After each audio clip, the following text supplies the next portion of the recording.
Hello. It's been a long time since my last video. What the hell have I been up to? Well, I've been trying to understand the final piece of the concept of meaning, purpose, and value. The problem with these concepts is, until you reconcile your subconscious with them, they really can't make sense to you. Essentially, to understand this stuff, you have to rewrite your brain, and that takes a while. But when you get to that point, nothing matters anymore. Can you picture that for yourself? Right now? Imagine everything in your world simply losing all sense of meaning, including your own life. Can you reconcile that? Can you keep living on like that? How can you possibly experience joy and awe and happiness when everything is actually meaningless to you? That's the exact path I've been pursuing. It's easy to say these words, but impossible to internalize it without wiping clean the slate of your mind. But once you do, you can finally accept reality as it actually is. In societies, we have many things that give us a sense of conscious identity. Here's one example. A good, devoted family man. Wife, kids, car, house, picket fence, standard wholesome Americana. He's got all the stuff that he's supposed to get to live the good life. Millions of people don't live this way, and thus there are millions of different kinds of right ways to live. But within the context of modern American society, this is a standard right way to live. What happens now that his wife left him to hook up with Chad, took the kids, who now hate him because the wife lied about the man? He's also lost his job and money and now lives in his car. What now? How many of these stories end with that man eating the business end of a pistol? He lost his sense of identity and now has no sense of meaning, value, or purpose. Some do-gooder might pipe up, if only he'd gone to church and found Jesus, he'd find his sense of purpose again. Another might say, Allah, peace and blessings be upon him, would have saved him from himself. Or another might say, too bad, he just needed to find another woman that would have treated him right. These people are all correct. We can derive a sense of meaning from all these things. But here's the problem. There's always a problem. All these people are doing the same thing. It's the equivalent of putting on rose-colored glasses, or painting over the bloodstains after dumping the body. The problem is, all those solutions are artificial, fake lies. They're all just as fake and artificial as the man's former life, which evaporated. His sense of meaning, which would have derived from all those well-meaning solutions, is just as fake as a religion you currently don't believe in. What happens to a man's psyche when he is fully aware of this fact? What happens to one's will to live when they live every single day with no sense of purpose? And most confounding, how do you get out of bed in the morning if you personally feel your life has no meaning, and it never will? We'll return to this question later. A second example of a societally derived identity complex is one I've already described. It's the story of the main character of Fight Club in my Chains of Identity video. This man had built for himself a life within the context of his local society, based on a series of learned values and behaviors. It was important to him to have a nice apartment. It was important to have those paper lamps that met his internalized value system. It was important that he choose a coffee table that defined him. Later in the movie, the context changed. Suddenly, none of that stuff mattered to him. He had Fight Club now. The problem was, that he still had the issue he'd been dealing with even after the context changed. He had a sense of purpose, but it was still just as fake. And had he recognized that, he might have returned to a wayward life of emptiness and sleepless nights. The movie essentially says, all you need is the right context, and your life will have meaning. In fact, everyone says this. Everyone thinks they're on the right path. At least until midlife crisis. What's the real problem here? The real problem is the context itself. They are all equally fake and artificial. Yes, you can derive a psychological sense of meaning from them, but you're lying to yourself. But how in the world can we continue living knowing this? Well, how did you avoid suicide as an infant? Fact is, we've all been conditioned to perceive the world through a lens defined by our past and societally defined value systems, and they are all fake. What do I mean by fake, you ask? Well, here's one example. How valuable is a dollar bill in space? Or on Mars? Obviously, it has no value in those contexts. How valuable is it in a store where there's an item priced for $1? Now it has value. But wait a second. It's not just the case that the dollar had no value in space. The very concept of value doesn't apply there. Remove the context of value, and all you're left with is that thing's physical characteristics. That's the fundamental issue with all those well-meaning solutions given to the homeless man. All they're doing is introducing new contexts for him to derive meaning from. Pick a context. Let's say that man decides to learn chess and gets really good at it. He now has a context to derive meaning and purpose from, winning chess games. But this context is artificial. Someone who doesn't like chess might think, what a waste of time. But it isn't a waste of time to that man. However, this fundamentally is a question of value between these two opinions. What is the right answer about how valuable chess is? Simply apply a context to it. Suddenly, magically, it goes from worthless to invaluable. Just like that. Magic. The context creates value out of thin air.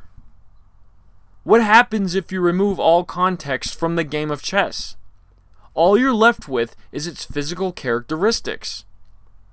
This applies universally, and that is why your life is meaningless. The context is an illusion that creates an artificial sense of value. What if you know this and are fully aware of just how artificial it is, whatever you personally value? Think of something you don't particularly like or consider useless. Maybe you think video games are useless or doing taxes. The entire time you interact with that thing, you're thinking, God, this is such a waste of time. Imagine thinking that very thought about everything in your life. That's what happens when you return to zero. You find yourself in a problematic space where nothing matters at all, and it weighs on your soul, so to speak. As with everything else, I've had trouble mentally conceptualizing these things without new vocabulary. For the concept of value creating contexts, I've decided to call them domes. Imagine a glass bowl flipped over, and inside is a city, a house where a family unit lives, a church, or a business. Inside that dome contains all the contextually relevant values of that item. The dome is the context that makes everything within valuable.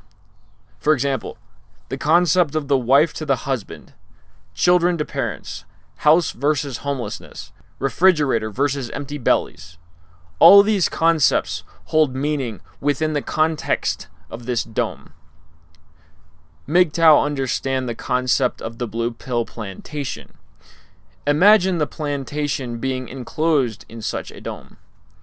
That dome is the idea of a contextual value system. So that's what a dome is. What happens when MGTOW exit the plantation? All those societally induced lies of what a real man, good life, woman's nature, etc. mean no longer apply to you subconsciously. You're free of them. Women are no longer your concern. Why? Because you've awakened to reality. But here's the fun part. Nothing really changed. Those things never really had value. It was an illusion. You were in the dome of the plantation. Once you left the dome, you were liberated and could pursue your own life. But now we have a problem. Remember the Fight Club character?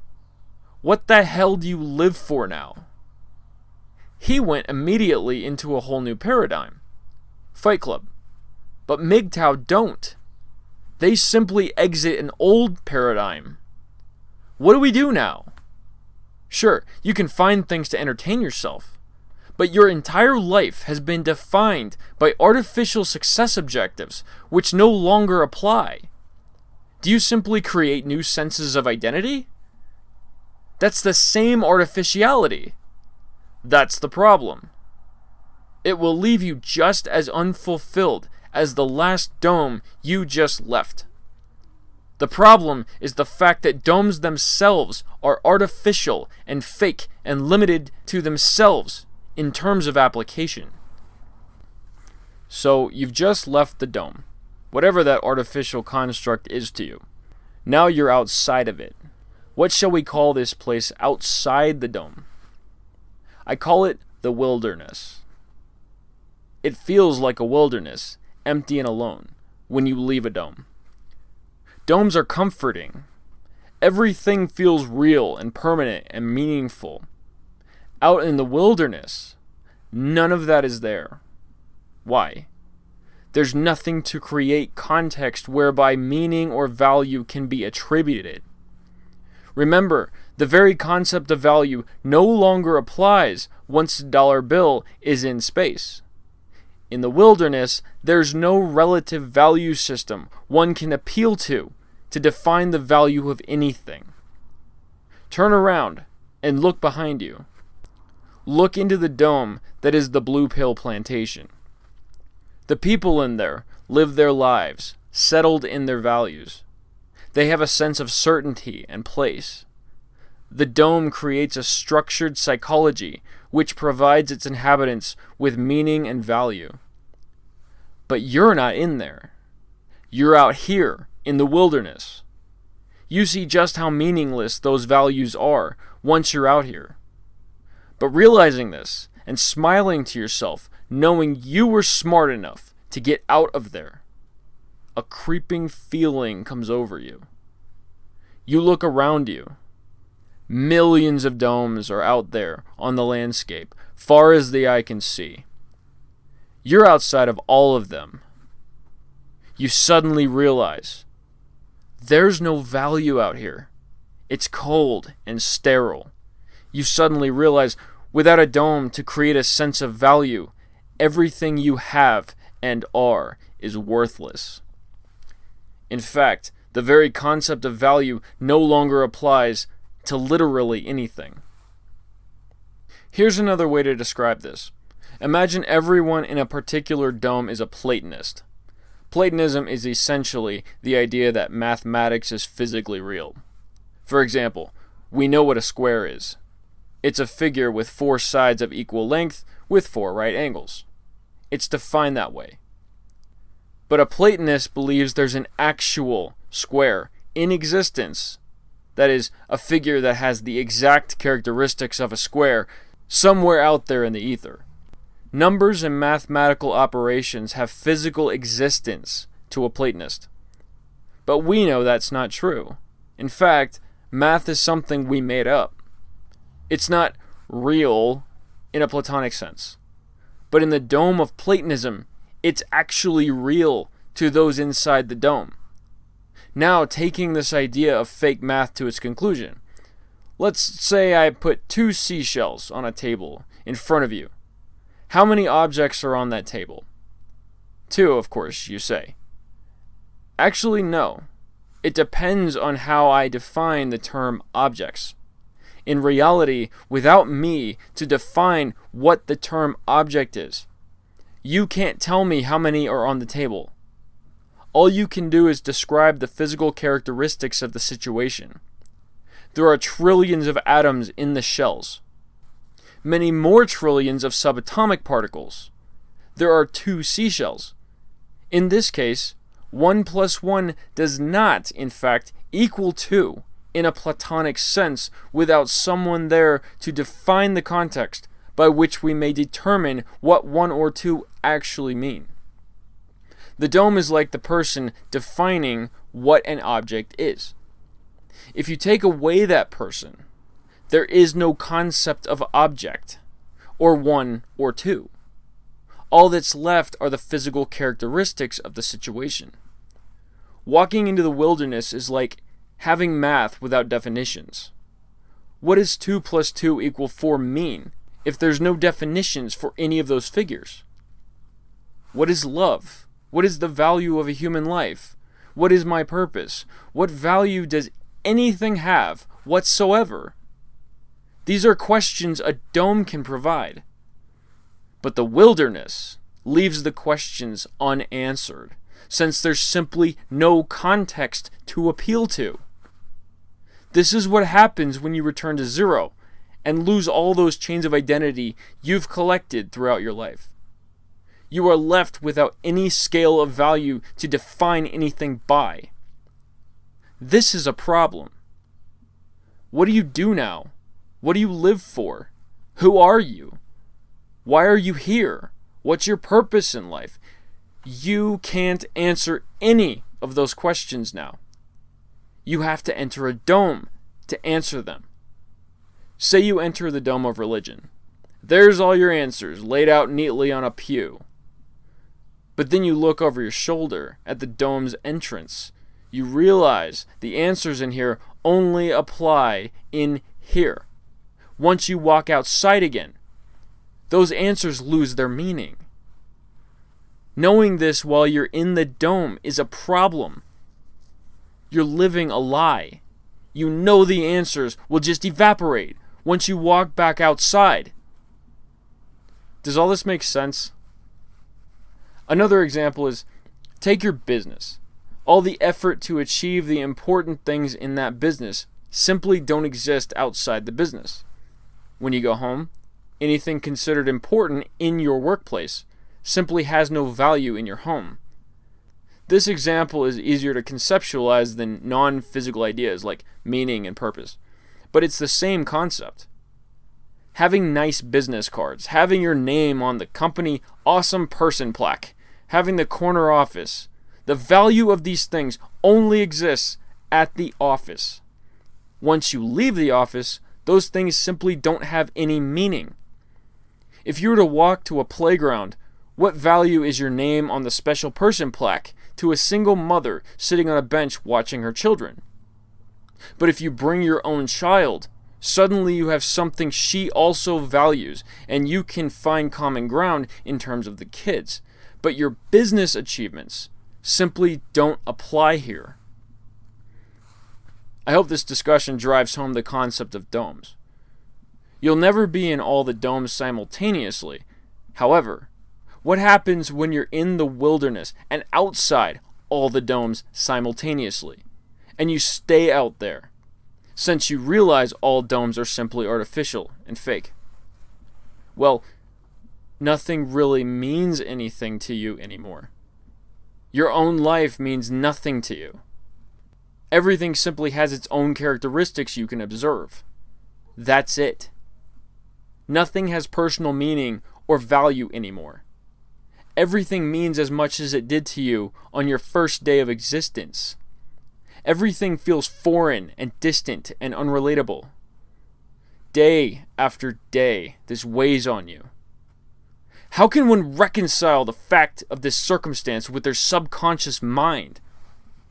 How can one come to accept and even thrive in this place that feels so empty? How can you possibly wake up with a sense that whatever you're going to do that day is worth doing? Well, you don't. These are all questions and needs for people living in the domes. They simply don't apply out here in the wilderness. What is my purpose in life? That question doesn't apply to me. Why get out of bed in the morning? That question doesn't apply to me. Why? Because there's no dome of context to define the value of these concepts. The day I was born is the same as today. I had no identity, no concept of value, no concept of importance. The world simply had certain characteristics to observe. That is literally all that applies out here in the wilderness. Say I build a house by myself. Is it important and impressive that I did that? There's no context to define what impressive means out here. That concept doesn't apply to me in the wilderness. I can only simply state what physically happened. But then there are other issues, such as how can you feel awe and amazement without any kind of sense that anything has value? Well, you must separate those ideas. Awe and amazement are emotions, which you can certainly have regardless of context. But the reason you have them is the question. Are you in awe of the Mona Lisa because the painting is very important to millions of people? That idea has honestly never occurred to me. I can appreciate the skill to paint such a thing, as I have personally tried to paint a picture, but the importance of the painting simply doesn't occur to me. How about a relationship? The concept doesn't apply to me. I don't crave inclusion in such an arrangement. Before, in my blue pill days, it was important to have a relationship because I'd internalized a chain of identity that defined being with another person as important. From the good feelings of affection to the social benefits of being attached, all of it was a solid good thing in my mind and thus was in the valuable category. Out here in the wilderness, the concept of relationship doesn't actually exist. There's no context to give that object reality, nor any way to define it as valuable. This is what happens when you can recognize the concept of the dome. You can leave them all and reside in the wilderness. It takes a long time to internalize this concept for oneself. You have to constantly be on guard against the automated process of dome life. Stop watching for it and you suddenly find yourself in a dome, taking things for granted. And honestly, that's what the wilderness is really all about. Nothing is taken for granted out here, nor must anything remain. Everything simply comes and goes. Nothing is good or bad. It simply has its own characteristics and nothing more. What is my purpose in life? That question only applies to someone in a dome where such value judgments can be determined. You can't define purpose out here in the wilderness. But here's the most important point of this entire discussion. While it may be comforting and pleasant to live inside the dome, it's not real. Those who live in the wilderness live in reality as it actually is. Out here, being better than the next guy or becoming that proverbial somebody is simply a foreign concept. You can't really find pride in your work either, since there's no scale to identify what impressive means. It's an interesting place to live. The concept of loneliness also doesn't exist out here, because there's nothing better about being with or without another person. Both situations simply have their own unique characteristics. I could continue describing the millions of things unique to the wilderness, but I think you get the point. It's not strictly necessary to avoid domes at all cost. Sometimes it's useful to have a contextualized value system. But once you know how fake it actually is, you accept the fact that the importance of anything simply disappears once you walk back out into the wilderness. Well, I think my journey to understand the nature of subconscious reality is complete. It's been a very, very long road. Thanks for walking with me. And if you find yourself fed up with how pointless life may feel, or how it seems like everything you know is a lie, perhaps you can follow my tracks to the wilderness, leaving the dome behind. Thanks for listening.